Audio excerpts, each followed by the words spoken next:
Welcome, ladies and gentlemen, to the Super Data Science Podcast. Today, I've got a very exciting guest on the show, Josey Parks, who is a cognitive contractor.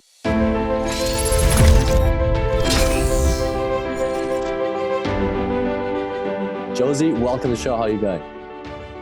Thank you very much for having me. Excited to be here, and I'm doing fantastic here in the greatest state in the world, which is Texas, if you didn't know. Fantastic, man. And you're from Fort Worth, right? Yes. You mentioned that's a bit south of Dallas, is that right? Yeah, so DFW Metroplex. Fort Worth is, there's the stockyards here, so there's a lot of history here. Mm-hmm. And so it's actually the last conservative major metropolitan city in the United States. So it's a big city with a small town vibe. Mm-hmm. And so it's a really cool place to see. Okay, fantastic. I've never been to Texas, but when I go, I'll definitely stop by Fort Worth and come see me, bro. Yeah, it'll be cool. Okay, so we had a little discussion just now with Josie on how to introduce her, but you're involved in so many things, and this is why I'm so excited about this podcast. So just for our listeners, Josie is the way I understand it is he's got a good acumen of data science, but he's not actually a data scientist as a profession. He's an entrepreneur. He runs things, he provides services, builds businesses, and he knows how to put the right data scientists in place and how to use data. And at the same time, you involve so many things. That's why I'm excited about this podcast, to unravel everything as we go along, to see how do you use data science here? How do you use data science? It's the mindset behind it. So to kick us off, maybe can you give us a list of things that you're involved in currently? Okay. So number one is metal roofs of Texas. So that's what I got started in, was metal roofing. So we manufacture metal roofing and install it. So we generate leads, set appointments for sales reps, and sales reps close deals. And so that's one company. Then I have J Wells Construction, which we build hotels. I've built, Spring Hill Suites, Hilton Garden Inn, Residence Inn. I'm remodeling a hotel, converted a church to a business. So we do all types of construction. And then I had Designer Glass Specialties, which is a glass company that we do frameless shower doors, leaded glass, stained glass. We invented a product we call Moon Glass, which is the sexiest glass known to man. And it's an awesome product. And so those are, my construction businesses. And from that, I've always pursued better technology, better ways to understand my business and the data that, we put off. How do I capture that and get better? And so that brought me to the cognitive contractor, which we're looking to predict the next home improvement. And so that's what I'm involved in. And it's a lot. So it's all about finding the right people and putting them in the right place. And, if you have the right person and you don't exactly have the right place for them, it will come. But the hardest thing is to find the right people. So I hold on to them if I find them, and I plug them in where I can. Yeah. And we were actually introduced to each other by one of those right people that you put in the right place. Neela Pant, right? He was on the podcast before, and then he's like, "Oh, you got to get Josie on the podcast. It's going to be a killer podcast," and so on. So, he's the man. He's awesome. How did you guys meet each other in the first place? So, I was looking to hire a data science focused on PostGIS and machine learning, that mix. And so it's a very unique mix, and he was the perfect fit. And so I had interviewed people for a few months, and I learned from in the past I made a lot of mistakes just hiring people. I get someone in, hey, you have a beating heart, all right, great, let's work. So I made a lot of those mistakes. So I got very detailed with my hiring process and the questions I asked. I want to know more about the character, competency, and work ethic than anything else. So it doesn't matter how great and smart you are. If you don't have good character, I don't want to deal with you. And so, I really saw that right off with Neela. It's just the dude's a man of character, and, we just hit it off from the start. We're hugging at the end, let's do this, so it was exciting. Yeah. And that's how we met. So no, cool, good stuff. And he spoke very highly of you as well. And tell us so many things, metal roofs, J Wells Construction, Designer Glass Specialties, cognitive contractor. How do you fit all of that into your life? How do you have time for everything? Very carefully. I'm also proud husband and father. I have two boys. Oh, wow. And so, yeah, so it's a lot. And, you know, the way that I do that is by putting, as I said earlier, the right people in the right place. And so I'm not a micromanager at all. I like to give people authority and just say, hey guys, this is your position. How can I help you? I want you to make the decisions, but I want to give you feedback.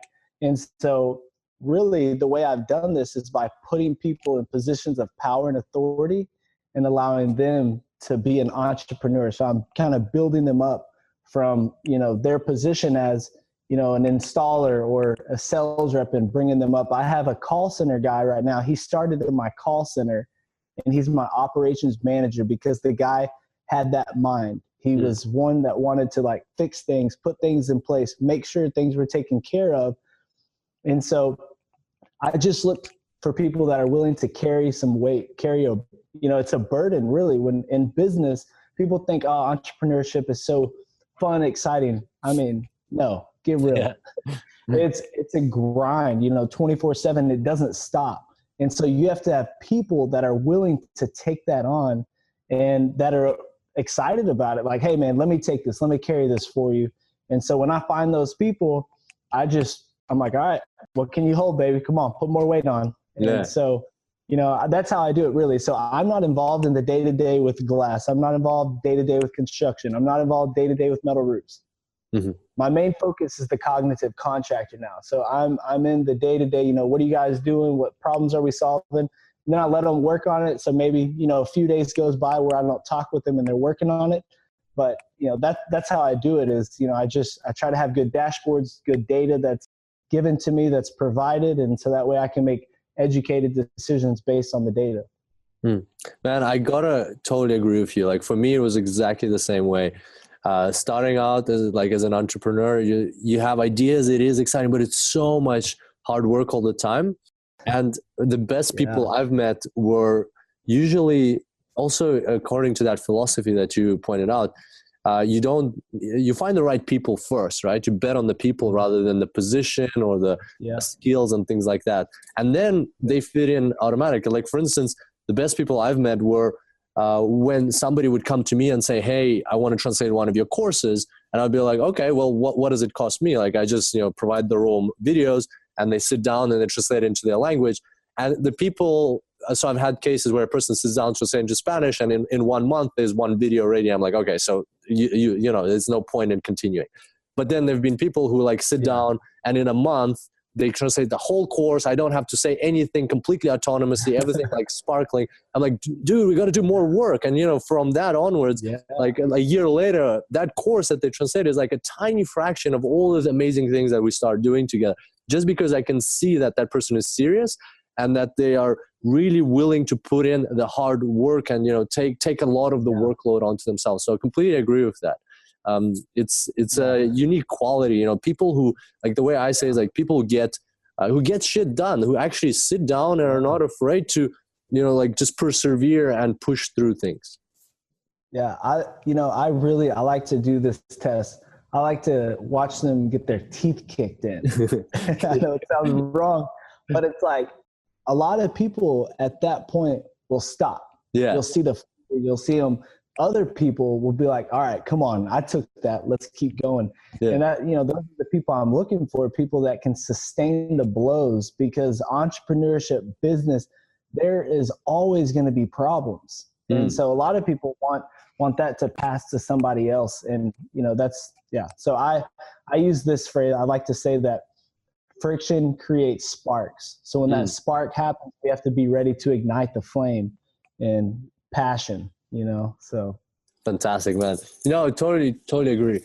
But you've probably not been an entrepreneur all your life. Like, how did you get into entrepreneurship? And by the way, for the listeners of the podcast, we'll get to the data part of things very soon. I really want to dig into this, you know, the history of things, like the mindset, understand what kind of person you are. Like, so how did you get into entrepreneurship in first place? So, you know, I started knocking door to door when I was in high school, my senior year, selling security systems. And so I was, you know, 1099 subcontractor. So that's really when I kind of started in the business world. And in high school, I was doing that. Then when I was 18, I was a 1099 for a roofing, or when I graduated high school, I started right into roofing and I was a sales rep, 1099. And at the age of 19, they asked if I would start my own business and take the Dallas territory. So at the age of 19, I started my first business and never looked back. Whoa, that's great. So 1099 is the company, right? Is the name of a firm? No, in the U.S., so there's W-2 employees, which are your employees, and then there's 1099 subcontractors. Okay. And so, the last job I had was at Outback Steakhouse as a busboy. Oh, okay. Yeah. Gotcha. And so it just, kind of moved from there. And that's the way I got into business. So I grew up in a family business, a print shop. And, that's part of my story on why I think that I'm so geared towards where's the future headed? What is technology going to do? Because, I watched my grandfather's business and, he was a very successful printer. So he printed the newspaper. So how did people consume information? The newspaper and TV.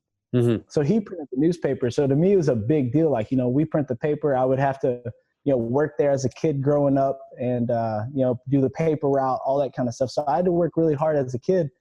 And, in 2007, when I was graduating high school, technology, the, economy, everything was going down. And my grandfather's business was completely disrupted by technology and the digital age. And he did not change paths. He didn't start to bring on other products, other services. And so I watched him lose everything.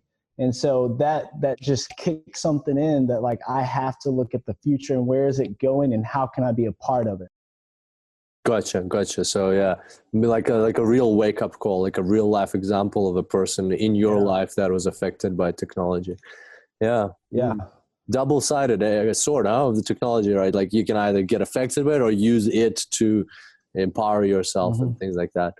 That's really cool. And so it kind of like brings us to the world of data. Like, there's so many entrepreneurs out there, especially in like businesses that are completely, if you think about them, like metal roofs or design and glass specialties or J Wells construction, like these are more brick and mortar type of businesses where you produce actual products or services. You don't think that they're not like technology businesses. They're not like computer software business where data is an inherent part of things. Like why data? When did you start using data and what prompted you to look into using data or leveraging data to get that competitive edge and progress your businesses further? So that's a great question. So it all started, I used to knock a lot of doors. So when I was 18, that's what I did. I knocked doors all day long. So I had this little black book and, I'd write the areas down I was working. And, after about a year of that, I was like, man, this sucks. Like I keep going back to these areas and, I forgot to, check back with this person and the amount of time where, I could have gotten that deal.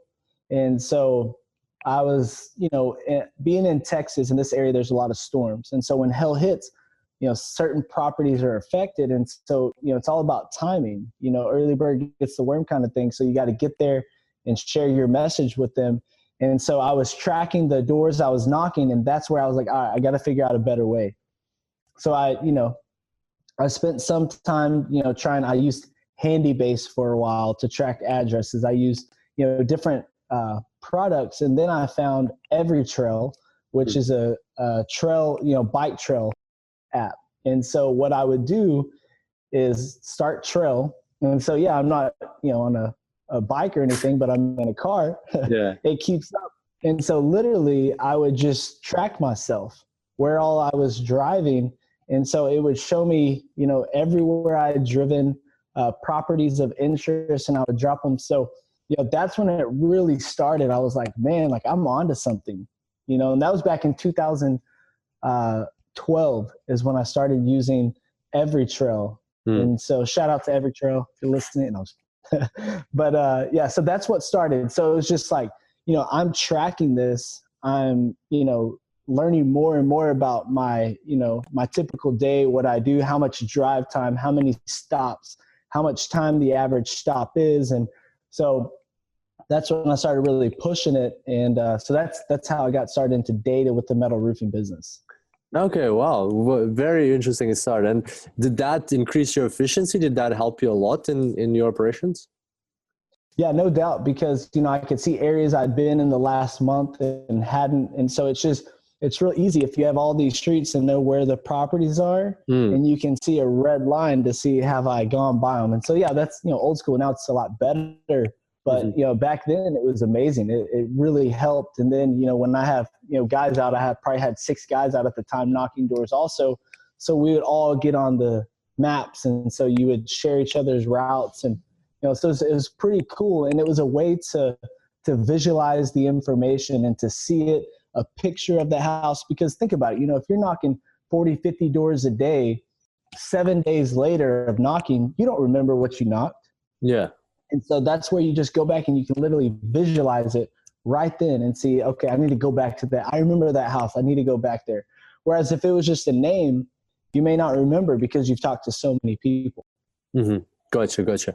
And so, but like now your data science capabilities are, I'm assuming, like much higher, because I've talked to Neelab and I know what kind of mind he is, and he's probably been able to implement way more sophisticated things right now. Can you tell us a bit, without disclosing any trade secrets or patents and things like that? Can you tell us a bit more about what does your data science operation involve at the moment? So, big aspect of it is geospatial. We're going with geospatial and big data and leveraging both of those. And that's, we've now got synergy with those two components. So, we're trying to do a lot of time series, data. And so it's like, we've knocked this house on Tuesdays and Thursdays, 4 to 6 between that. So now we need to go Saturday, 10 to 2.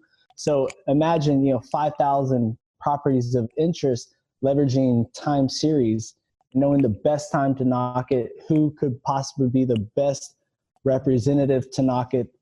And so when it comes to like the data side, we're also getting other data sources, leveraging those. What I'm really trying to do, as I said, I think previously, is predict the next home improvement. And so I'm also trying to predict who's home, when they're home, the right messaging to get to them. And so it's very important to have the right information and structured data. So, every single action that we take an action, there's got to be a reaction that's going to be generated from that to go to the next, or else things just kind of stop. And that's what we realize is, you can have all this information, but if you don't have actionable insights, like from this, we got to take this action. So that was kind of the hardest part. And also getting sales reps. So I really think about a virtual sales rep. That's kind of where my mind is, and that's what I'm trying to understand. So I'm teaching all of my sales guys to be data analysts, basically, to look at the data, to gain insights from it. So I have all these sales reps that, I'm kind of training to be the data scientists in a sense, because they look at all the data, they pull queries, not contacted between this time and this time, positive between this range. So they're finding all these different things. And so then they build a route and they optimize that route. So rather than knocking 40 doors in a day, they can now knock 60 doors in a day, and they see the fruits of their labor.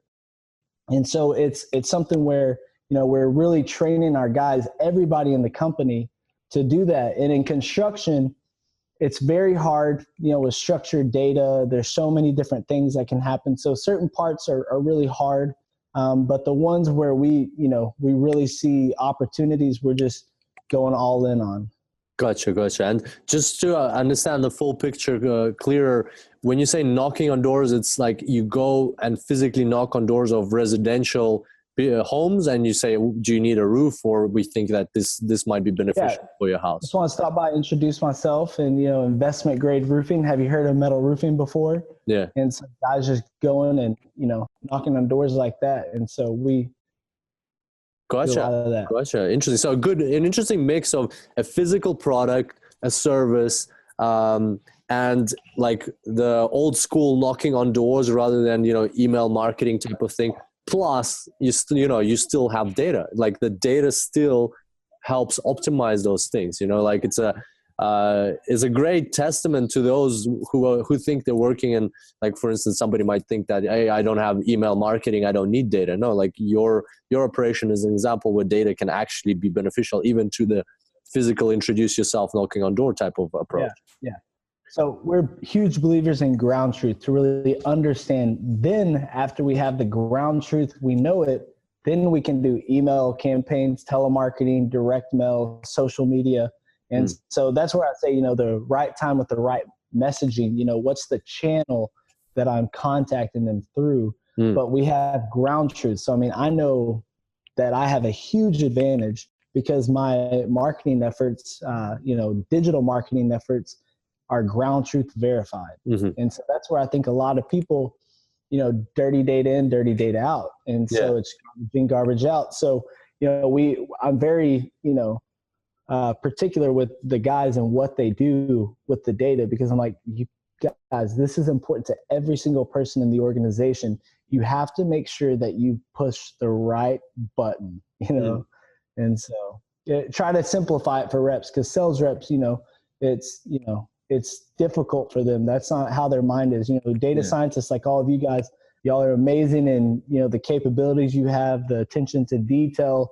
Sales reps aren't really, that's not how they're geared. So you also have to think about how can you have your users really, your user interface, and that it's simple for them and that it's something they like to do and they can quickly see the results from it. Okay. And what would you say? So like, I have like a twofold question. The first one was, let's start with you, right? Like you started using more and more data in your business after that experience with the mapping where you've been to. Yeah, exactly. Evertrail. And was it hard to get into the mindset of using data? Because like there's probably a lot of entrepreneurs listening to this and they're like, well, I'm not sure how to use it for my different business. And it definitely was fun and exciting and new, but then there is this plateau that you kind of reach to where it's like, it's just a grind and going back and forth with it and, implementing execution and then other people doing what you ask them.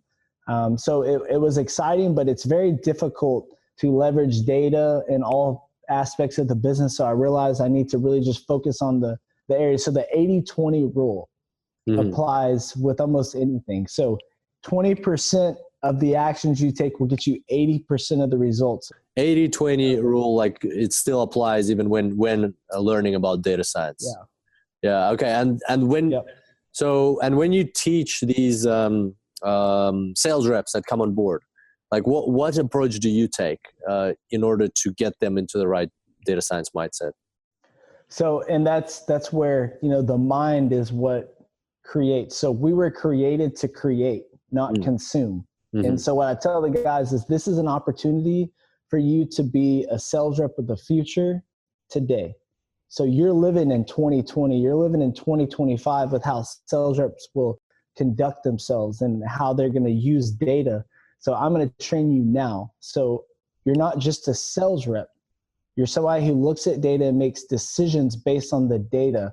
So I need you to apply yourself in data and understand. So it's really like changing their mindset that they're not just a sales rep. Now they're really looking at all this data in a way that's going to help them and make them better and more effective and get better results. And so, the sales reps, I challenge them to push themselves to learn data science and how we're applying this, watch some videos so they see that it's like crazy sophisticated and it's something we don't really understand. But yet we can apply it. We can help. We can be a part of that, and we can create something amazing that's going to help everybody. And so it's just really, opening their mind to that and showing them that they can have a part of it. Yeah, and also seeing the results of applying data and being like realizing that it's actually helping. What these techniques that you're teaching them, that actually they're bringing. They're coming to fruition and they get better outcomes out of that. I think that would be very useful for them to see as well. Yeah, and they get annoyed at times, and it's like, man, I just don't know why I need all these different fields and plug this in, and then why aren't y'all building the routes for us anymore? because they want it to be just easy, spoon feed them. Yeah. We want them to really get to where they're leveraging it and they're the ones making, decisions, because in the end, I unsupervised learning behind the scenes, collecting all this. So everything is structured. So every action that they're taking, we now have better time series. We now can predict when they're likely to be home, so we have a lot that goes behind the scenes, but it's up to them to do it. So in the end, where it's going to be, it's going to tell them exactly where to go, exactly what to do, but it's not to that level yet. And so until that time, we need them to be, kind of data scientists and looking at it and making decisions based on the data. Gotcha. All right. Well, that's very exciting to hear about, how you use data in the sales process. Shifting gears a little bit, you talked about cognitive contractor. Can you tell us a bit more about that? What is that? It's a really cool sounding term, but what does that mean, and how does that what kind of work does that involve? Yeah. So the cognitive contractor is a service provided to large contractors that we're working with. In the contractor space, it's a lot of old school techniques, marketing. TV is still a big deal with a lot of contractors. Radio, direct mail campaigns, and then digital is a big part. But when it comes to them wanting to change the way they do things, it's worked for so long, so they're not really interested in doing that. And there's so many companies coming in now with AI, with big data, that they're going to do this and that, and a lot of people don't really understand that market very well, and so they're coming in from top down, and so I'm coming in from bottom up, and so I understand the marketplace and the important aspects of the business.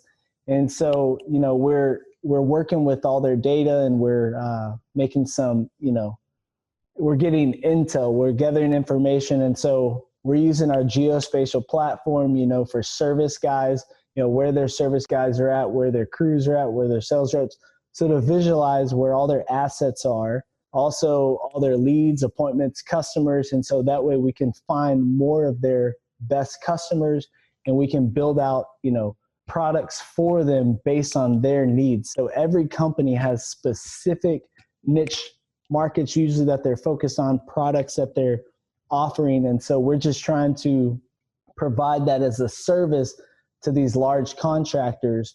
And when it comes to the data and things like that, we have a lot of different data sources and partners, and it's an opportunity for these contractors to get ahead of the curve, for these contractors to start working on it. And the payoff is not quick. It's a long-term play for them, because it's not just immediate results. Click a button and it's done.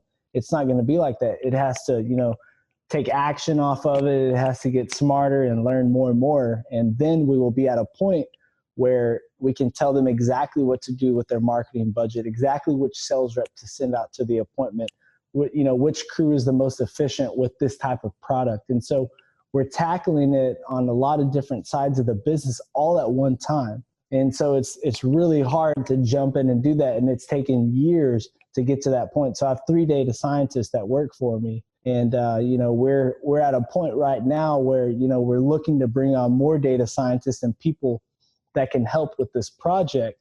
And so it's an opportunity right now to bring the contractors to a cognitive era is kind of what we're doing. Gotcha. So you're kind of taking all of the experience that you got through your own businesses and how you've optimized them, like to get that competitive edge through data, and you're providing that as a service to help other contractors leverage data better in their own operations, and so become cognitive contractors. Yeah, exactly. Right? Very interesting. Very cool. Exactly, because it's a lot of unstructured data, and that's a lot of the problem. And then you have the guys out in the field, they don't want to use the apps. You have, so there's a lot of pushback. And so it's not an easy thing. I mean, it's really, I look at what I'm doing, and if I would have applied this in other types of industries, I think I would have insane growth. Yeah. But I'm a contractor, and that's what I really know, and that's what I want to dominate. Yeah. And so that's what I'm doing. Gotcha. And so in essence, it's a very different type of business, right? You're not actually doing the physical product or the service for the roof installation and things like that. You're doing like almost a consultancy service, like a data science consultancy service for these contractors. Yeah. How are you finding that? How is that? Is that like, obviously it's a challenge, it must be exciting, but like what else, what kind of roadblocks have you come across? What are the main things that you've looked into so far? Well, by now there's a lot of, companies that have tried to get into the contractor space and to say, hey, we can do this with AI. We can, build this product for you. So a lot of people that have overpromised and under-delivered. So a lot of contractors have been burned already. And so that's a big part of the problem, is that those are the roadblocks. Oh, I've tried that. Oh, I've done that. Oh, I've worked with, this. So it's people that have tried it. And, there are some companies that, have done pretty well with leveraging, newer technologies. But for, the majority of these contractors, they're at a point where it's just like, they have a lot of awesome things in place, but they're not in the future yet. They're still, they perfected the past technologies and what used to work.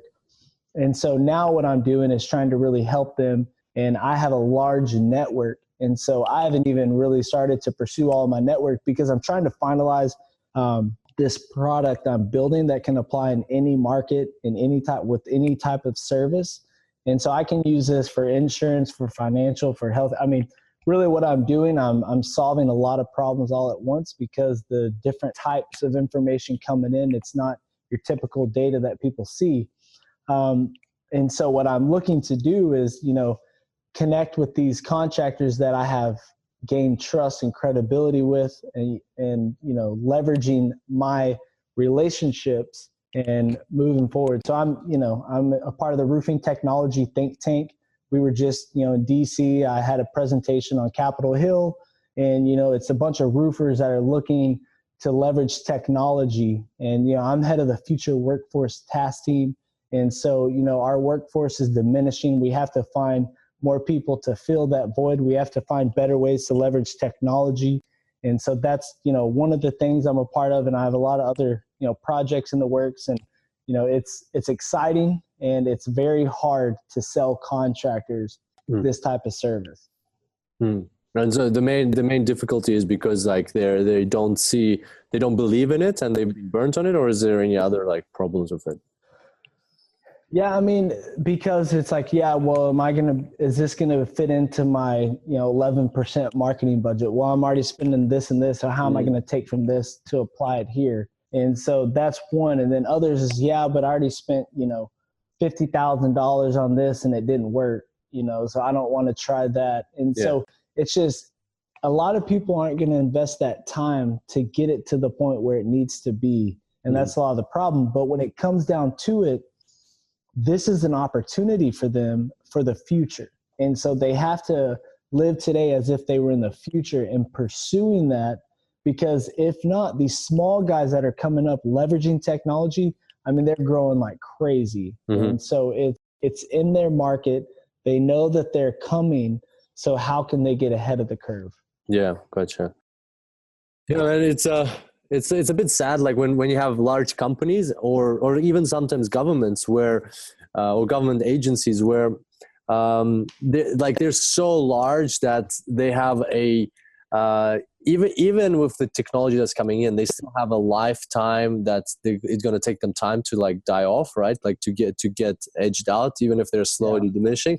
And the executives of such companies or people in head of such government departments, they understand that, and they're like, oh, well, I'm an executive for 8 years.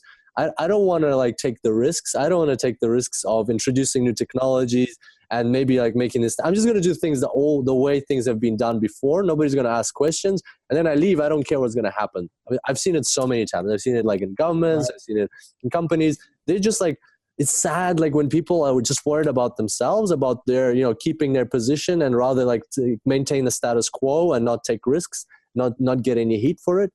Whereas, like as you say, the young players, the entrepreneurs, the companies that are coming in and they're shopping, they take the risks. They're not afraid. They're like, for them, it's make it or break it. It's all or nothing. And they just go into it, and that's how they succeed. And that's why that's like why, I don't know, what is the statistic? Like in the next 10 years, half of the Fortune 500 companies won't even exist, like next 50 years or something like that. Like just, that's one of the reasons, because of that attitude towards disruptive technologies. I'm a huge believer in the fact that now you have to innovate to compete. Whereas in the past, you could innovate and dominate. But now, innovation is required to simply compete. So not innovating, you're dying. Yeah, exactly. You mentioned that, let's talk a bit about tools. Like what, again, as much as you can disclose, like, is it just about geospatial and big data, or are you involving some machine learning algorithms, maybe deep learning, artificial intelligence or are you planning to involve those in the cognitive contractor space?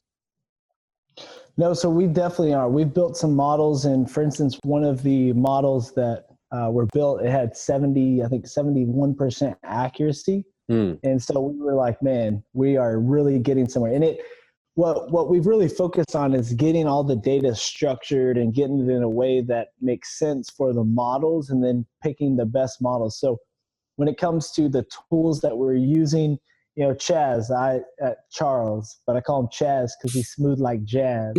And so he's awesome. He was actually an intelligence officer for the military. And so he was the first guy I hired, and that's who, he's, I think, 61. And this dude loves data science. I mean, he's so passionate. He gets so excited, and it just burns within him to where like it comes out. And so he's always researching. He spends his nights, mornings, weekends researching, reading books, figuring out new ways. So really what we focus on is the tool chain. It's not just the AI, it's not all that, because ours it's a pretty complex problem. It's not a simple solution yet.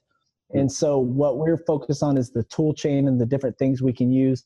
And so it's kind of difficult to say all the tools that we use, just because, what we've spent so many years trying to figure out and find the best ways, because you can use, with like a problem, you can solve it this way. But, when you get down to the next application of that, if you solved it in a way that doesn't make sense for a future problem, then it doesn't necessarily work right. And so that's what, a lot of trial and error, a lot of, troubleshooting. But now we're at a point where we really have a defined tool chain for solving specific problems.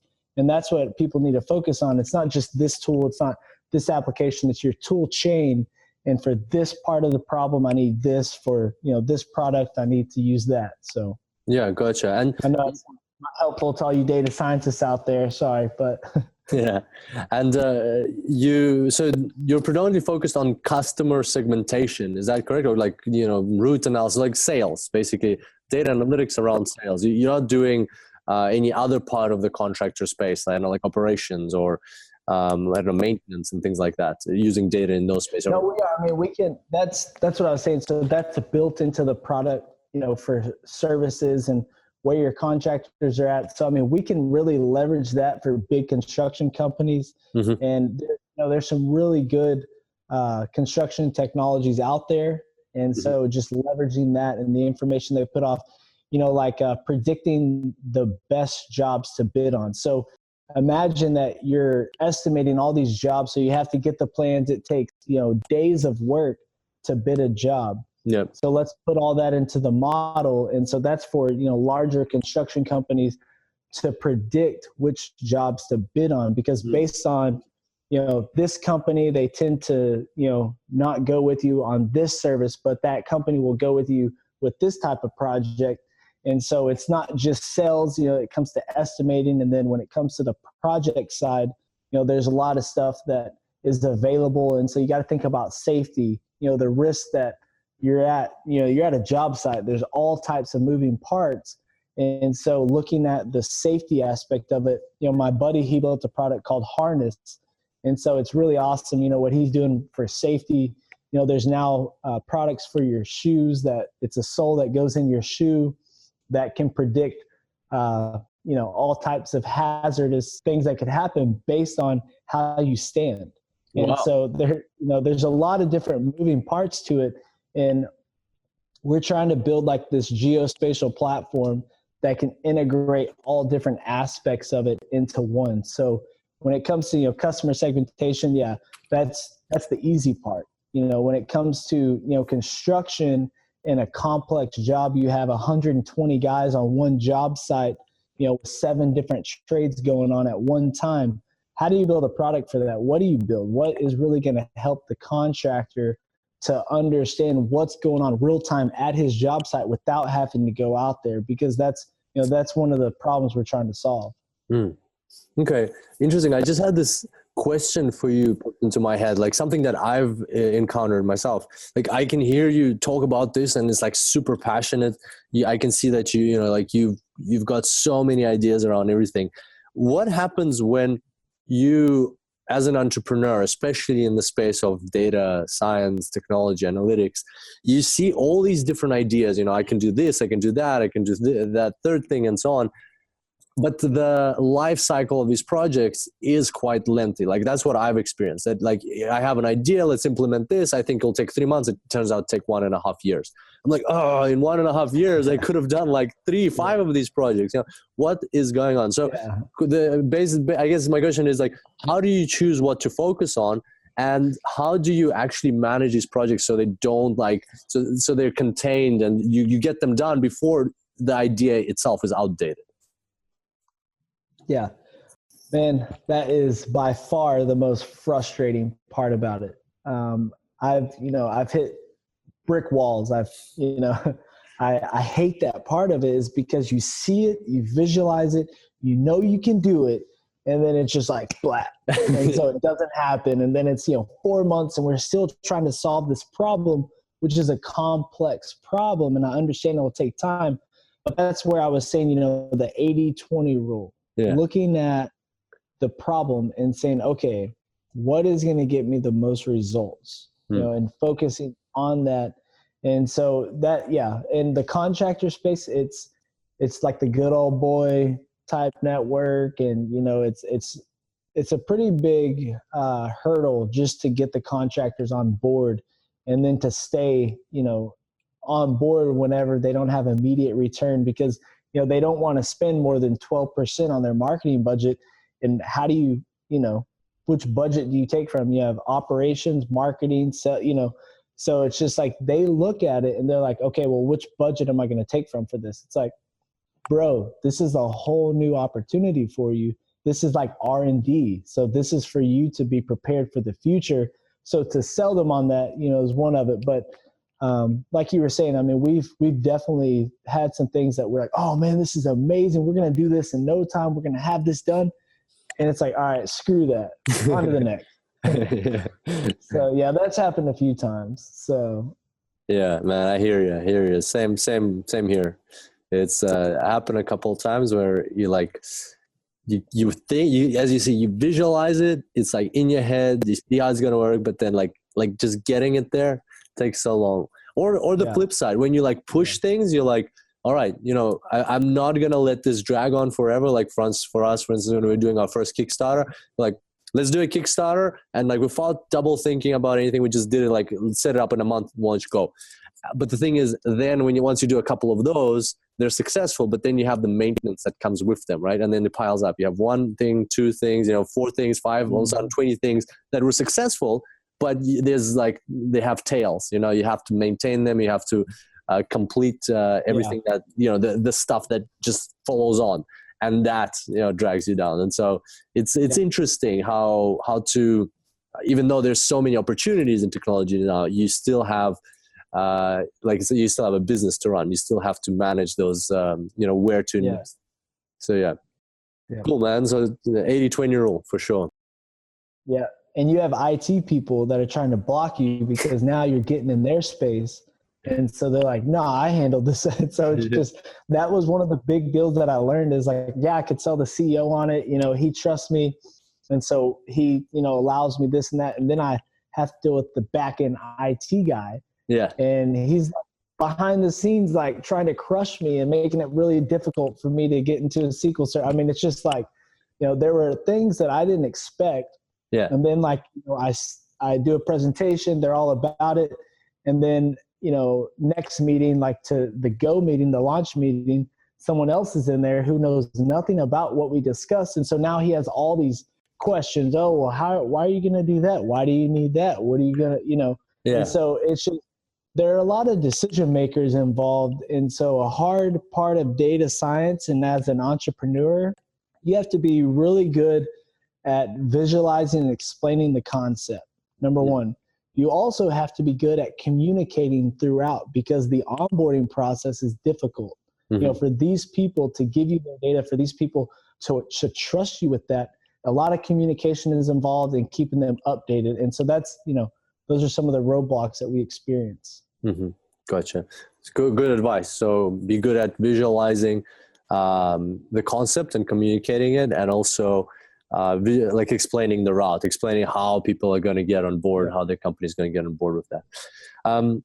So that's a great advice for entrepreneurs, the people in the space of, like applying technology and building businesses around it. What about some advice for data scientists, for people who want to get involved in companies like yours? What would you say are important things for them to look out for in their careers to be able to participate in things like this? Yeah, for sure. So, everything starts in your mind. As I said earlier, we were created to create, not consume. So you want to find a company that really wants to pioneer with you and wants to give you the ability to build something, to create something. You can go and work in an organization and say, hey, build these queries, hey, clean this data. And cleaning data is required. That's a big part of it. So as I said earlier, be ready to carry some weight. Yeah, that sucks, but that's part of data science. I mean, you got 80% of it, I think, is pretty much tied to cleaning data. But where it comes into play is who values that and who really wants to create with you and give you the opportunity to think outside the box and come up with new ways to solve problems and to coach you, to work with you. So your mindset is what is that's the most important key ingredient. And so when you go to interview, make sure people know your mindset and that you're looking for someone that's going to give them the ability to create, and that you want to come and bring all the passion and fire and fury that's going to help their organization. So you have to really care about the problem you're trying to solve, and you have to relay that message and find a company that is willing to invest in you and let you, work on these projects. And so a lot of the time my guys spend is on science. It's not so much on business. And it's because I'm paying them to research things that will help them in the future. They're doing research on that I'm paying for, and it may not be something that I'm applying to my business now. And so for data scientists that are out there trying to find a good career path and company to work with, maybe you don't exactly start. If you're new with data science, maybe you go work for an organization to better understand how it operates. And then at nighttime, keep focusing on your data science. Then you find a problem to solve. Be like, hey, I could do this for you. I see that this isn't working right. And I think if you allow me to look at all the data, I can come up with some models for you. And so, it's not necessarily going to work for all these huge organizations. There's a lot of small companies that have a lot of unstructured data that they need to put together. And so I really think, if you're a rookie at it, getting into an organization and thinking outside the box for them, with them, and pursuing, a future that they don't even understand yet, but you do. And then, or you just go to one of those huge companies and hopefully they hire you, and you can learn best practices that they're applying. Fantastic, man. Love it. Love it. Great advice. And I hope everybody listening or watching is taking notes. You've dropped some really cool gems along the way. This is what I love as well. We were created to create, not consume. I totally agree with that for sure, man. slowly coming to like an end, to a wrap up, I've got a philosophical question for you. So you've seen a lot of things in the space of entrepreneurship and data science and technology, and how to combine these and how to leverage one for the other. What do you see the future looking like, and where do you think the world's going? What should our listeners prepare for that's coming in the next 5 or 10 years? What do you think the world of data and technology will be like? So I do think it's a bit scary with the, like here recently, some Toyota engineers, they built a robot that can beat any player, any statistic on shots. It made 100% accuracy, free throws, 3-pointers. And so data scientists are getting very, very good at creating this AI. And so there's going to come to a point where it's going to start pushing us out. But that's where we have to create new ways, because God has given us this mind and this ability. And so we have an amazing opportunity to leverage that. So I do think certain aspects of it are scary, but I think it's going to be one of the most amazing opportunities for those that focus on creating and not getting bogged down and looking at the dark side of it, but keep your mind positive and make sure, and you use that stuff as poison or fuel. And so when you see things that are coming in scary, that are kind of like, oh man, where am I going to be? How am I going to do that? Use that as fuel and not poison. And so I really think that the future is, we're going to work hand in hand with bots. And I mean, we're going to have a lot of sophisticated, things within our life. Everything is going to have a sensor on it. And, we're really focused on the Internet of moving things. And that's going to be a big part of, our lives are, we're going to have technology always around us. And I'm not, my wife started me on Instagram. I've never had a Facebook. I'm really not one that likes to consume except Flipboard. I love consuming Flipboard because it's amazing and it gives me a lot of articles I really like. But just finding those things that help you be the best you, and that is going to help you to create the best products and services. And so whatever you consume is what you're creating from. And so you have to be very, very safe with safeguard your mind, safeguard what comes in. And if you catch yourself like just consuming stuff that is not producing good results, cut it out and be self-disciplined and really focus on that, and don't limit yourself, because it's an unlimited world out there, especially with the skills that you have. Really good. Thank you. Ties in very well with what you mentioned before about, consumption and creation and, like finding the role for yourself. So yeah, very, very excited about that. Thank you so much for sharing. All right. And so, before we finish up, where can our listeners contact you, get in touch, and follow your career? Or maybe it sounds like you're going to have some opportunities for data scientists to jump on board with Cognitive Contractor and some other projects you're doing. What are the best ways to get in touch with you? LinkedIn, Josey Parks. You can definitely find me there. Instagram is Josey Parks. And you can go to cognitivecontractor.com. You can see that, we're still in stealth mode where we're not really putting a lot of information out there yet. We're about to actually launch that product as a product. But when it comes to, connecting with me, LinkedIn or, joseyparks@yahoo.com, feel free to shoot me an email, connect with me. We are looking to hire quite a bit more data scientists right now. So if, you're new in it, I'm not saying, don't contact me, but we're looking for people with more experience right now, because, I have products built, and so I need to take those to the next level. So that's what I'm looking for. But, regardless, I would love to get in contact with any of you. Shoot me a message. You have a, problem or, question, I'd be happy to answer. Fantastic. And one final question for you today. What's a book that you can recommend to our listeners that, that can help influence their lives or careers? So the best book, it's a daily devotional. It's by John Maxwell. It's A Leader's Heart. because all of you are going to be leaders, no matter what. You're a leader, and so it comes to your heart, your mind. And so John Maxwell, Leader's Heart. I love that book. It's a devotional and it's amazing. It really helps you to think about things in a different way. It is by far one of my favorite go-to books. Gotcha, mate. Well, thanks a lot for coming. And one other thing, you have to sell your concepts and ideas. So you've got to read See You at the Top by Zig Ziglar.